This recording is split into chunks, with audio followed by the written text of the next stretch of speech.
देखो, अभी अभी 15 जनवरी को हमारे प्रधानमंत्री नरेंद्र मोदी जी ने तिरुवल्लुवर संत को ट्रिब्यूट दिया है। ठीक है, तिरुवल्लुवर डे के दिन जब पोंगल मनाया जाता है। ठीक है, जैसे हम लोग 14 जनवरी को संक्रांत मनाते हैं, उसी तरीके से संक्रांत को ही अलग अलग इंडिया के पार्ट्स में, अलग अलग स्टेट्स में अलग अलग नाम से मनाया जाता है।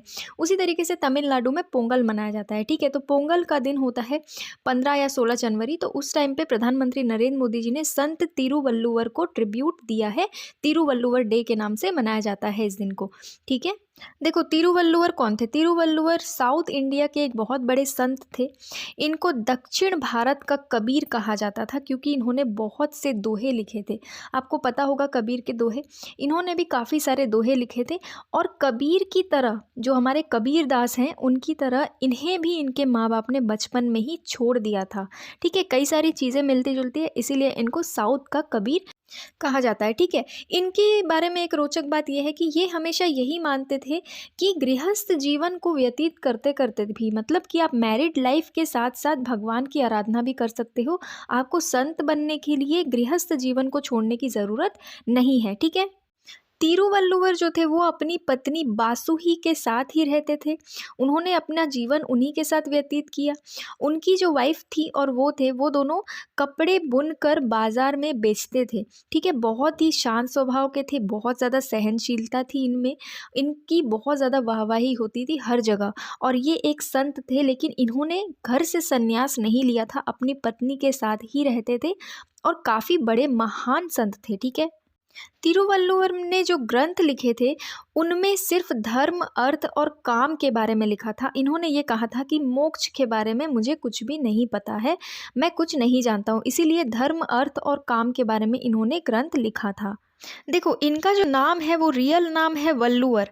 ठीक है, तीरू जो है वो हमारे इंडिया में, जो नॉर्थ इंडिया है, यहाँ पर हम जिस तरीके से आदर्श को दिखाने के लिए श्री लगाते हैं नाम के आगे, उसी तरीके से साउथ में तीरू लगाया जाता है। ठीक है, इनका नाम वल्लुवर था।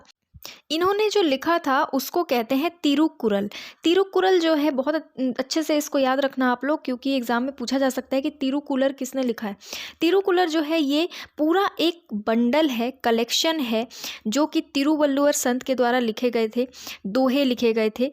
किन पे लिखे गए थे? एथिक्स पे, पॉलिटिक्स पे, इकोनॉमी पे, लव पे। ठीक है, इन सारी चीज़ों पे जो इनके द्वारा दोहे लिखे गए थे, छोटे छोटे दोहे थे। ठीक है, मतलब कहा जाए तो दोहे से भी छोटे थे, समझ लो आप। ठीक है, ऐसी कविताएं कह सकते हो, दोहे की तरह कविताएं बहुत ही छोटी छोटी इन्होंने लिखी थी, जिसको पूरी तरीके से कलेक्ट करके नाम रखा गया उसका तिरुकुरल, क्योंकि तिरुवल्लुवर ने इसको लिखा था, जिसमें कई सारी चीज़ों के बारे में इन्होंने लिखा, छोटी छोटी कविताओं के तौर पर। तो तिरुवल्लुवर का हमेशा से यही मानना था कि पूरी तरीके से परिवार को छोड़कर सन्यासी बनने की ज़रूरत नहीं है, हम परिवार के साथ रह के भी जीवन व्यतीत कर सकते हैं। ठीक है, इनकी जो पत्नी थी वासुकी, वो बहुत ही ज़्यादा इनकी आज्ञा का पालन करती थी। तिरुवल्लुवर जब खाना खाने बैठते थे तो वो अपनी पत्नी से कहते थे कि तुम मुझे एक कटोरी में पानी भर के दो और एक सुई दे दो।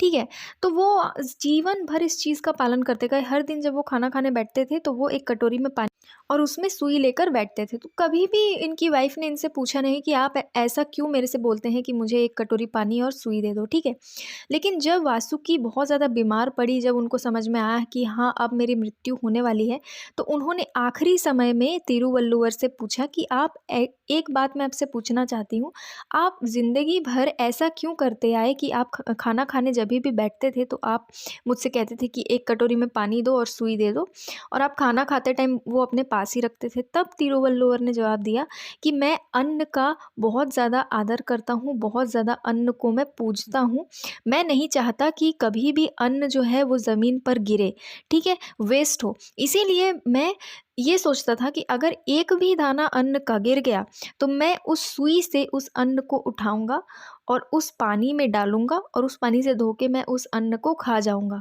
समझ रहे हो? ताकि अन्न का बिल्कुल भी वेस्टेज ना हो। इनकी सोच देखो कितनी बढ़िया थी। और कहा कि मुझे कभी ऐसा करने की ज़रूरत ही नहीं पड़ी, क्योंकि तुमने कभी अन्न का एक दाना भी ज़मीन पर गिरने ही नहीं दिया, तुम इतने अच्छे से खाना मुझे परोसती आई।